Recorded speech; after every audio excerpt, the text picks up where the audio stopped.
Hey everyone, it's Shannon here again. Just another episode review and opinions on episode 9 of Australian Survivor. My thoughts on this episode compared to the other ones, I think it wasn't as good as they sort of talked it up to be. To me, it was quite obvious what the blunder was, and it all had to do with tribal council. We'll get into that later on in the episode. So I write down just a few points of things that just stick out to me in this show. And as I said before, there are some predictions I've made, and thus far some of them have come true, and some of them haven't. But I feel like the majority of the predictions I've made have come true so far, and the biggest one, me thinking that Kylie's going to win this show, so I still hope that does happen. But jumping straight into it, just talking about Jenna Louise. She's starting to show she can play this game. She's starting to show that her smarts, and realising that she's got a lot of work to do if she wants to make it far into this game. They're still not, they're not in the halfway mark of this game yet, so they're just shy off a couple of days, and she's starting to know that she's got some work to do now. It's good to see that she hit up Kylie. I think that was a smart move to go and approach her and try and make an alliance with her. I really hope if she does make an alliance with her, she sticks with it, because I think by the time that the actual main merge happens, where we come down to one tribe, I don't see much of Vival's tribe making it through. I think you'll probably see a lot of Aganola's tribe get pretty much snuffed out, what's left of them, and what's left of Yellow. I don't think there's going to be that many people left, and so I think by trying to make an alliance with Kylie would be the smartest thing for her at this point in time, and not flip, because I think she's got a real opportunity here to make some strong bonds through Kylie and a few other people like Sam as well, and that can definitely take her through far into this game. The other person that's sticking out to me in this episode, Phoebe. She's definitely showing as well that when the going gets tough, what she can do. What surprises me though is we didn't get to see much of the talk between her and Rowan as to why Rowan gave her the hidden immunity idol, because in my understanding he felt like he was on the chopping block, so it doesn't make sense that he gave it to her.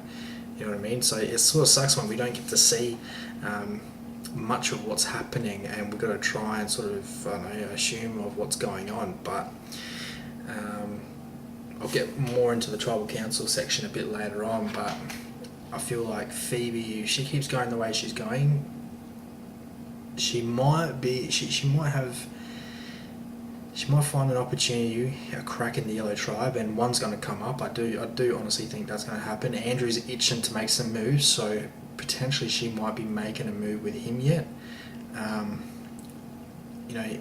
even though he wrote a name down, it's anything can happen in this game, and I still believe that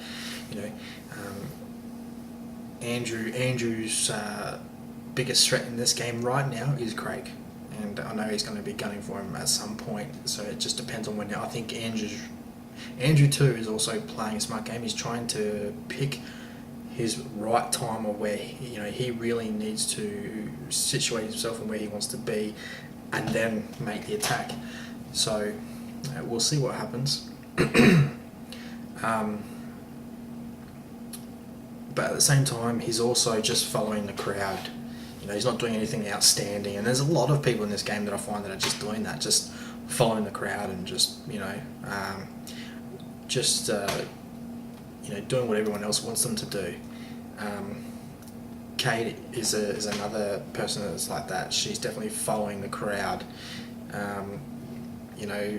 Who else is there following the crowd? Sue's definitely following. Sue's a big one for her. She's definitely following the crowd. So who else? Connor. Well, Connor's got no choice, but he's in a sticky situation. He's definitely not in the inner circle, but he's in enough where he's not being looked at. So kind of, to my surprise, because I said, he's not going to last much longer, and he may not. We'll see what happens, but I still think, if with whatever he's doing, because he's not getting looked at the moment, whatever he's doing, he's just got to keep doing what he's doing and try and buy himself some time, because, by the merge, he might come back and might be able to weasel his way back into Sanapu's tribe, so, but, again, we'll see what happens. Just going to Craig, and his idol. Craig, it's kind of funny. He's got the best clue. I think it's by far an easy clue. Like, when you read that out, I was like, that's not hard. And his tribe, if he really pays attention to his tribe, because he was saying it's pretty hard to get away from them, I don't really think it is. Like, a lot of his tribe aren't, by the sounds of it, they don't seem very vigilant, and they're not real. I don't think they're really paying attention to what's really going on around them. And he doesn't have to really worry, because he's in a good alliance. He's the main alliance, and he can. I think he can get away with looking for the idol, even if you really, if people did frown upon it. Like, he is a part of the main alliance. He has some power, and he can definitely persuade people. He's shown that he can persuade people to do what he wants. So I don't know how he can't manage to find the clue. It's an easy clue.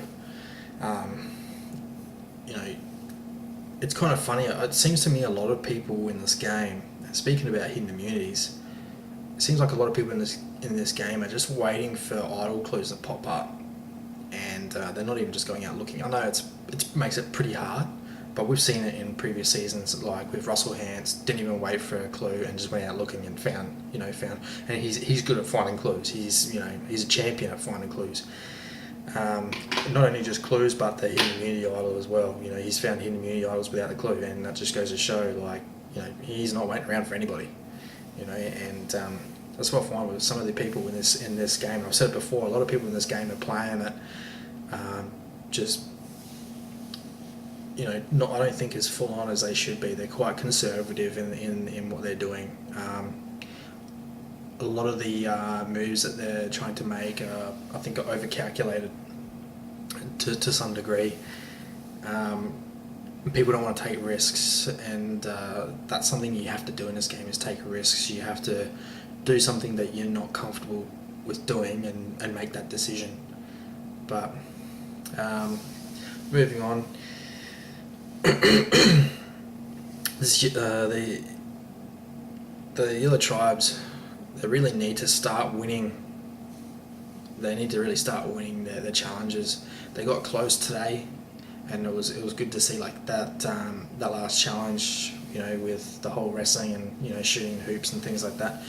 That was a really good challenge. It was really good to see that they were so neck and neck, 50-50, and I actually didn't rate them. I didn't think they were going to be doing so well, but they did.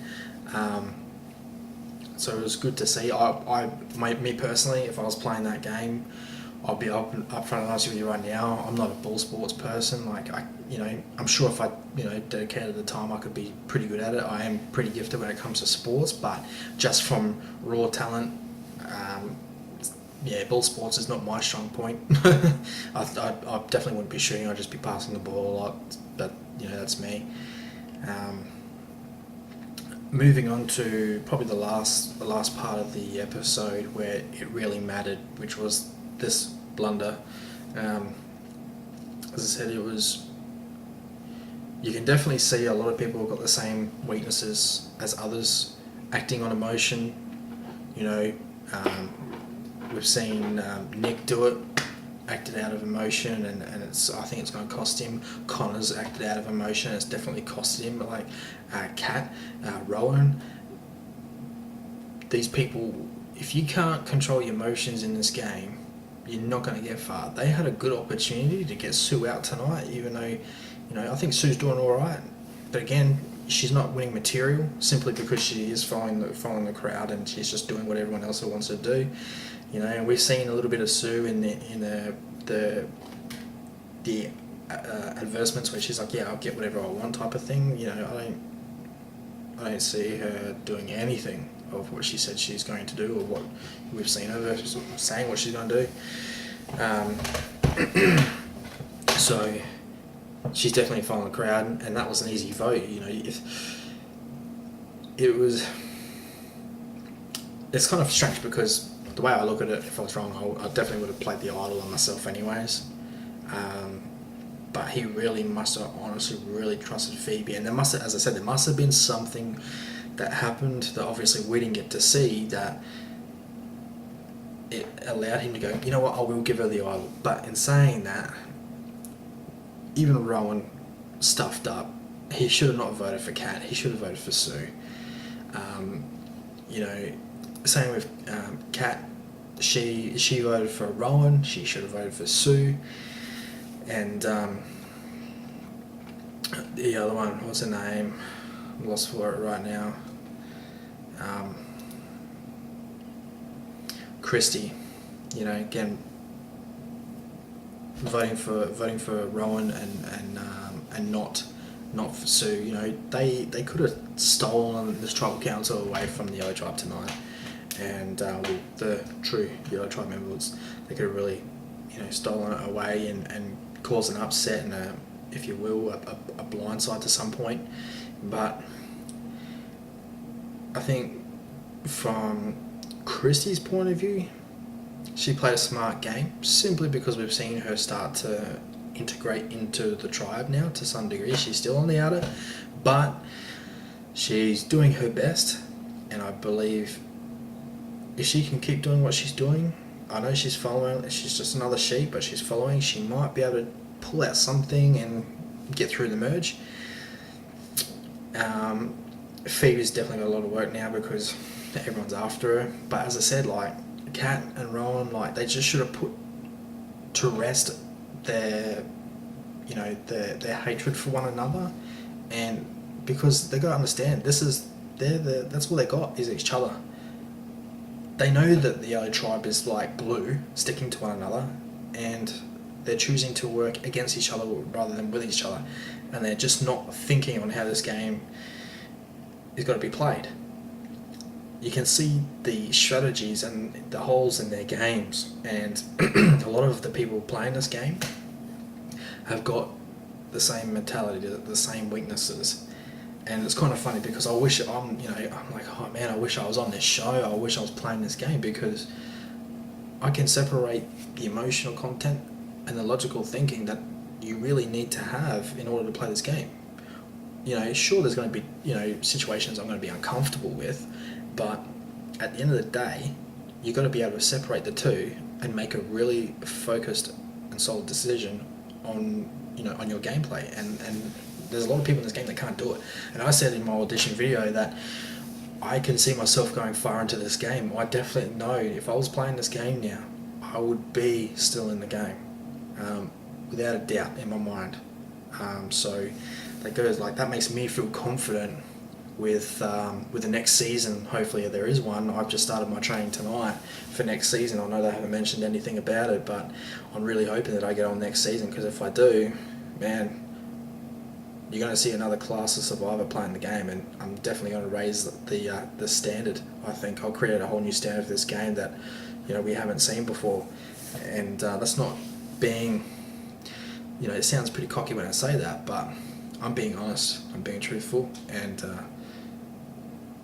you know, it is what it is. You know, I'm definitely focused on my goals. So, but anyways, that's enough from me tonight. Thank you for watching, and I look forward to seeing you all next time. If you want to like it and subscribe or just share the video, feel happy to do so. Again, thank you for watching. Take it easy. Bye.